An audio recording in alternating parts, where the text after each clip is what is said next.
आज हम सब के लिए प्रसन्नता का विषय है कि वीर नर्मद,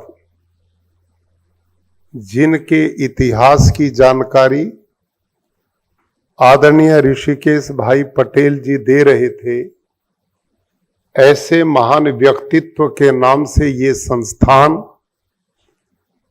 जो आपको हर क्षण प्रेरणा देता है।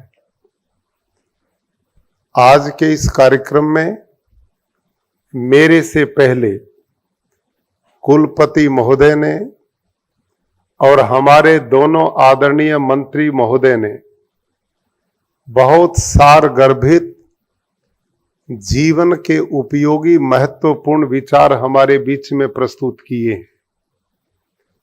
माननीय कुलपति महोदय ने इस विश्वविद्यालय की सभी गतिविधियों की विस्तृत जानकारी दी है।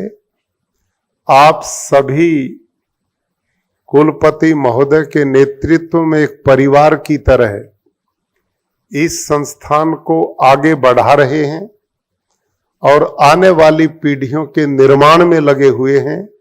इसके लिए मैं कुलपति महोदय और उनकी पूरी टीम को बहुत बहुत बधाई साधुवाद देता हूं। प्रदेश का सौभाग्य है कि इस समय हमें दोनों जो शिक्षा मंत्री के रूप में व्यक्तित्व मिले हैं, लगभग अनेक यूनिवर्सिटीज के कार्यक्रम में उनके साथ रहने का अवसर मुझे मिलता है और मैं उन दोनों को सुनता हूं। बड़ा सुख मिलता है कि जो भारतीय जीवन मूल्यों के साथ स्वयं जुड़े हुए हैं, आध्यात्मिक दर्शन को उन्होंने जाना और समझा है। गीता जैसे आदर्श महान ग्रंथ को उन्होंने पाठ्यक्रम में लगाकर आने वाली पीढ़ियों के जीवन निर्माण का दर्शन दिया है। ऐसे लोग जब शिक्षा के साथ जुड़ते हैं तो उससे किसी भी प्रदेश का उत्थान विकास निश्चित होता है, क्योंकि राष्ट्रों का निर्माण दीवारों से नहीं होता। राष्ट्रों का निर्माण बहुत नदी नाले बनाने से भी नहीं होता, बहुत रेल की पटरियों से भी नहीं होता, हवाई जहाजों से भी नहीं होता, कल कारखानों से भी नहीं होता। राष्ट्रों का निर्माण होता है वीर पुंगवों के शौर्य से, वीर माताओं के सतीत्व से और आने वाली संस्कार युक्त पीढ़ियों से राष्ट्रों का निर्माण होता है। भाई और बहनों, जब शिक्षा के माध्यम से वो विचार एक शिक्षा मंत्री अपने हृदय में स्थापित कर आने वाली पीढ़ियों को देता है तो ये उस प्रदेश के लिए गर्व की बात होती है। मैं दोनों आदरणीय मंत्री महोदय को भी अभिनंदन और स्वागत करता हूं। आदरणीय सभी उपस्थित महानुभाव, एक जमाना था, आज से लगभग 70-80 वर्ष पहले, हम में से बहुत कम लोग उस जमाने के हैं, लेकिन ऐसे कुछ लोग जरूर होंगे जिन्होंने आज से 50 साल पहले का जमाना देखा होगा, भारत को देखा होगा। इसका अतीत तो बहुत गौरवशाली था। हम विद्या के क्षेत्र में सारी दुनिया को विद्या प्रदान करने का काम करते थे। यहां हिमालय की चोटी पर खड़े होकर के भारत का ऋषि उद्घोष करता था, एतद् देश प्रसूतस्य सकाशादग्रजन्मनः स्वं स्वं चरित्रम शिक्षेरन पृथिव्याम सर्वमानवा। यहां दुनिया को आह्वान किया जाया करता था कि जो जो दुनिया में बसने वाले लोग अपनी भावी पीढ़ी को साइंस टेक्नोलॉजी के साथ साथ अध्यात्म विद्या की ओर ले जाना चाहते हैं, इस धरती पर क्यों पैदा हुए, जीवन का क्या उद्देश्य है, ये जानना चाहते हैं, और हर प्रकार की विद्या से परिपूर्ण होना चाहते हैं तो अपने अपने देश से बोरिया बिस्तर बांधकर भारत की इस पवित्र धरा पर अपने बालकों को भेजो ताकि वो विद्या प्राप्त करके भावी जीवन का निर्माण कर सकें। एक युग था अपने देश का, यहां बहुत बड़ी बड़ी यूनिवर्सिटीज होती थी, यहां गांव गांव के अंदर गुरुकुल चलते थे।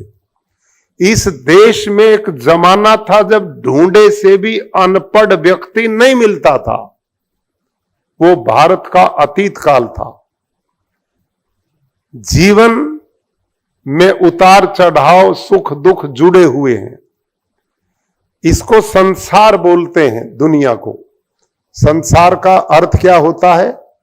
संसरति इति संसारः, जिसमें प्रतिक्षण गति हो रही है, जो परिवर्तनशील है, उसका नाम संसार होता है।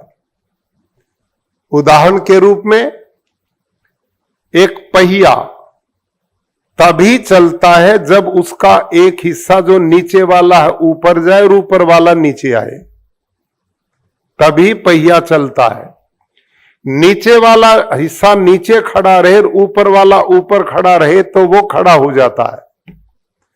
तो संसार हर समय इसमें गति है, इसमें उत्थान भी होगा पतन भी होगा, पतन होगा तो उत्थान भी होगा, सुख है तो दुख भी है, जीवन है तो मृत्यु भी है, प्रवृत्ति है तो निवृत्ति भी है। ये जीवन के अभिन्न अंग होते हैं।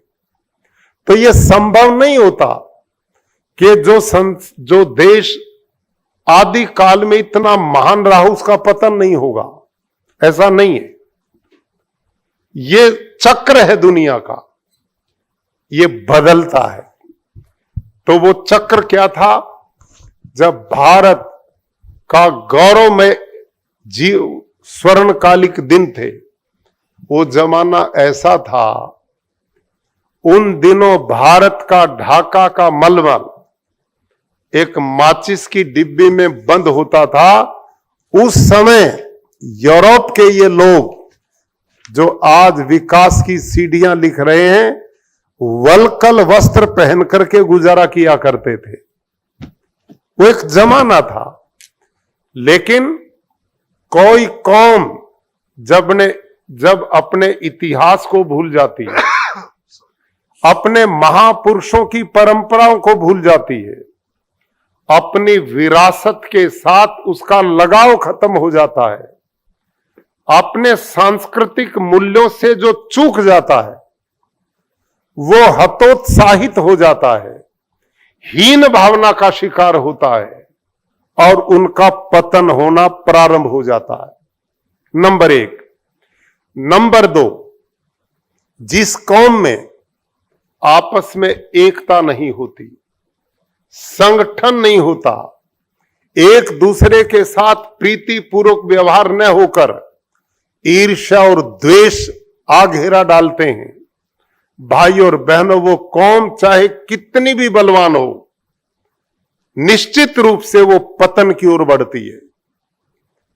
तीसरी बात, जहां वैभव होता है, धन का आगमन होता है, वो अनेक प्रकार की बीमारियां भी अपने साथ लेकर के आता है। जिस कौम में धन ऐश्वर्य होगा, वहां विलासिता आएगी, कमजोरियां आएंगी, पतन के रास्ते खुलेंगे, व्यसन आएंगे और वही व्यसन उस कौम और समाज का पतन का कारण बनते हैं। भारत का जो अतीत गौरव था, वो भारत की ऋषियों की आध्यात्म परंपरा पर आधारित था। वो शास्त्रों के द्वारा आने वाली पीढ़ियों को संस्कारित करके निर्माण करने का काल था। उस काल ने वीरों को जन्म दिया, उस काल ने आध्यात्मिक लोगों को जन्म दिया, उसमें भौतिक विकास हुआ, धन ऐश्वर्य से परिपूर्ण होकर यह देश सोने की चिड़िया कहलाया और सारी दुनिया का आकर्षण का केंद्र ये बना। लेकिन लंबा समय चलते चलते महाभारत का काल आया। एक काल रामायण काल था। ध्यान करो भारत के इतिहास को। रामायण काल में भी भाई भाइयों की लड़ाई हुई और महाभारत काल में भी भाई भाइयों की लड़ाई हुई, लेकिन उन लड़ाइयों का रूप बिल्कुल बदल चुका था। रामायण काल में भाई लड़ रहे हैं। भरत कहता राज भैया तुमने करना है, और राम कहता है मैंने नहीं, भरत राज तुमने करना है। ये भारत का इतिहास एक ऐसा है जो दुनिया में कहीं नहीं मिलेगा। भाई और बहनों, भाइयों की लड़ाई होती रहे, एक राज दे रहा है, एक लेने को तैयार नहीं है। यहां त्याग की लड़ाई है। 14 वर्ष तक भारत एक ऐसा देश है जहां राजगद्दी पर खड़ाऊओं ने राज किया, खड़ाऊ ने राज किया था। ये विचार थे। यहां लड़ाई है त्याग की, समर्पण की, बंधुत्व की, प्रेम की, सम्मान की, स्नेह की, विश्वास की। वही लोग कालांतर में महाभारत के रूप में मिलते हैं। वहां भी भाइयों की लड़ाई है, जहां पर ईर्ष्या है, द्वेष है, अहंकार है और बेईमाना है। प्राप्त करने की इच्छा है, त्याग भाव समाप्त है, और इसमें भाई भाइयों की लड़ाई होती है। श्री कृष्ण उस युद्ध को नहीं होने देना चाहते, और भगवान कृष्ण ने दुर्योधन को जाकर प्रस्ताव दिया, दुर्योधन ये देश बड़ा महान है, दुनिया का नेतृत्व करने वाला है, तो इसको गलत दिशा में मत लेकर के जा। इस दुनिया में कोई चीज टिकाऊ नहीं है। जो आज मेरे पास है कल किसी की होगी, परसों किसी की होगी। ये धरती किसी के साथ नहीं चलती, ये वैभव किसी के साथ नहीं चलता। तुम भाई भाई मत लड़ो। भाइयों की लड़ाई, परिवार की लड़ाई विनाश की ओर ले जाती है। बहुत समझाया, नहीं माना। बहुत छोटा प्रस्ताव दिया, इंद्रप्रस्थम वृकप्रस्थयम जयंतम वारणावतम, कि भाई तू केवल 5 ही गांव दे दे। वो 5 भाई हैं, बहुत बड़ा राष्ट्र है, बाकी तू ले ले। वो राजपुत्र हैं, उनका भी अहंकार उन 5 गांव से समाप्त हो जाएगा। लेकिन इस प्रस्ताव को भी अहंकार और लालच में दुर्योधन इतने पतन के रास्ते पर जाकर कहता है, आप 5 गांव की बात करते हैं। सुच्यग्रम नई दास्यामी विना युद्धेन केशवा। तुम 5 गांव की बात करते हो, मैं सुई की नोक के अगले भाग के समान भी बिना युद्ध के भूमि नहीं दूंगा। और भाइयों, ये इतना महान देश, विश्व गुरु, सोने की चिड़िया, भाई भाइयों की ईर्ष्या की लड़ाई ने तबाह कर दिया। कुल नष्ट हो गई, परंपराएं समाप्त हो गई, विद्या का अभाव हो गया, और धीरे धीरे यहां के राजाओं की कमजोरियां विदेशी आक्रांताओं ने देखी, और उन्होंने लाभ उठाकर देखा ये तो आपस में लड़ते हैं और धन से परिपूर्ण हैं, इनको लड़ाओ और धन उठाओ। हूण आए, मंगोल आए, यहूदी आए, मुगल आए, अंग्रेज आए, ये यूं ही नहीं आए थे घूमने के लिए। यहां इतना अपार धन था, उसे लूटने के लिए आए थे, लुटेरे बन के आए थे, और उसमें सफल हुए। किस कारण?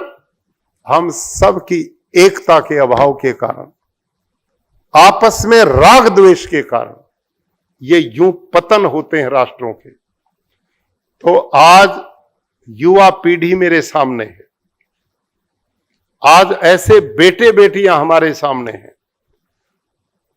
कि जो डिग्रियां प्राप्त करके कार्य क्षेत्र में जाएंगे, और इस समय सौभाग्य से भारत को एक ऐसा नेतृत्व मिला प्रधानमंत्री के रूप में, जिनका अपना कोई घर नहीं, कोई परिवार नहीं, कोई बच्चा नहीं, कोई धरती का टुकड़ा नहीं, साइकिल भी उनके पास नहीं, लेकिन आप और हमारी आने वाली पीढ़ियों के लिए सोचते हैं। एक के बाद एक रात और दिन कार्य करते हैं। सवेरे वो कहीं होते हैं, शाम को कहीं होते हैं। पूरी रात और दिन एक व्यक्ति किस लिए काम कर रहा है? भारत के उस अतीत गौरव की विरासत को बचाने के लिए। किस लिए काम करें? इन बेटे बेटियों के सुंदर भविष्य और इनकी आने वाली संततियों के सुखमय जीवन के लिए। महान नेता वही होता है जो अपने लिए नहीं सोचता, आने वाले राष्ट्र पीढ़ियों के लिए सोचता है। 2047 तक कौन कौन बचेगा ये विधाता को पता है, लेकिन वो व्यक्ति अभी से 2047 का लक्ष्य लेकर कि मेरा देश पुनः विकसित भारत बने, पुनः सोने की चिड़िया बने, विद्या का दाता बने और आने वाली दुनिया का नेतृत्व करने वाला बने, इस सोच के साथ वो लगे। तो आज युवा पीढ़ी को वर्तमान देश की स्थिति को ध्यान में रखना चाहिए कि कितनी मेहनत से आने वाली पीढ़ियों को सुखमय जीवन बनाने का अभियान चल रहा है। इस देश का चहुमुखी विकास हो रहा है। भाइयों और बहनों, मुझे पता है 65 वर्ष की आयु मेरी हो गई है। जब हम छोटे थे ना, गांव में सड़कें नहीं थी, बिजली को तो कोई जानता ही नहीं था, मिट्टी के तेल का दिया जलाते थे, पैदल यात्रा होती थी, कच्चे रास्ते थे, पढ़ाई के लिए स्कूल व्यवस्था नहीं थी। 5-5, 6-6 किलोमीटर जो पढ़ना चाहता था पैदल जाकर के कहीं कहीं पढ़ना पड़ता था। कपड़े पहनने के पर्याप्त होते नहीं थे, कोई सुविधा नहीं थी।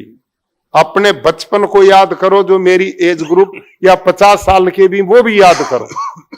इतने अभाव में हम थे, चारों तरफ निराशा थी, क्योंकि लुटेरों ने हमें लूट कर तबाह कर दिया था। सब कुछ हमारा विनाश हो चुका था।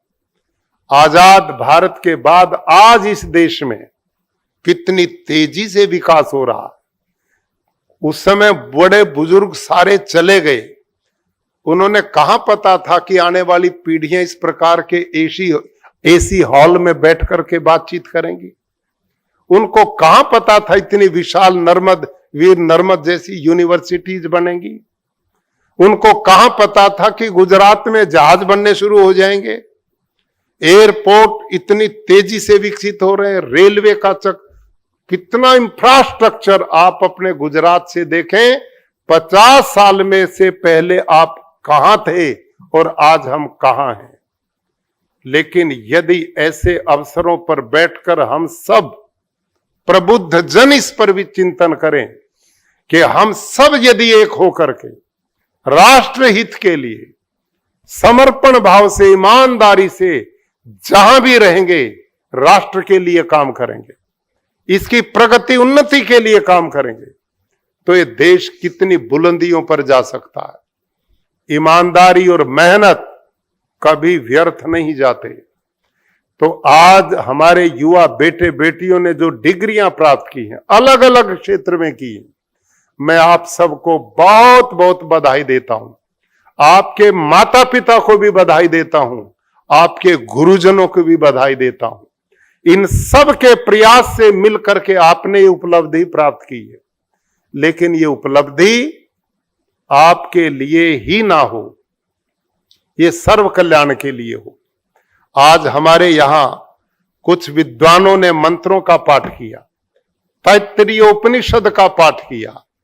आज के दिन इस समावर्तन विदाई समारोह पर, इस कॉन्वोकेशन में यही किसी युग में पाठ होते थे और अंतिम जीवन का उपदेश इन विद्यार्थियों को गुरुजन दिया करते थे।